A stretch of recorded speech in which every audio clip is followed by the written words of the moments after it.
এটা দেখো, এই হচ্ছে ফুড কাস্টার্ডের ফাইনাল লুকটা। দেখতে কেমন লাগছে অবশ্যই তোমরা কিন্তু জানাবে দেখতে কেমন হয়েছে।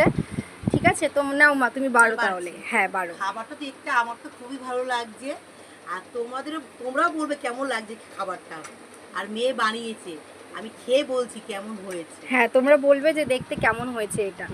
ঠিক আছে, তাহলে তুমি এবার খেয়ে টেস্ট করে বলো কেমন হয়েছে। তুই খা আগে। না, আগে তুমি টেস্ট করো। আমি বানিয়েছি, আমি টেস্ট করব। খেয়ে দেখছি মেয়ে কেমন বানিয়েছে। হ্যাঁ, চামচ দিয়ে নাও, চামচ দিয়ে খাও, চামচটা আছে। খেয়ে বলো খেয়ে কেমন দেখছি। হয়েছে। হ্যাঁ, হুম, ভালো হয়েছে। খুব সুন্দর হয়েছে। এটা একটু ফ্রিজে দিলে পুরো আর মানে ঠান্ডা হলে আরো ভালো লাগবে। হ্যাঁ, এটা মানে আরো বেশি বানিয়ে ঠান্ডা দেখছি। করলে পুরো আইসক্রিমের মতনই লাগবে। এটা অরিজিনাল, সত্যিই খেতে ভালো। তোমরা মেয়ে ভালো খাবার খাওয়ালো আমাকে। তাই তোমরা এটা কিন্তু ট্রাই করতে পারো। এটা খেতে সত্যিই খুবই টেস্টি, পুরো আইসক্রিম আইসক্রিম লাগে খেতে। তাই তো মা? মেয়েকে আমি রান্না করে খাওয়াই, মেয়ে আমাকে ভালোটা খাবার করে খাওয়াবে। ঠিক তার একবার আছে। খেয়ে নি তার জন্য। চলো, তোমাদের কেমন লাগলো জানিও। চলো, টাটা, বাই।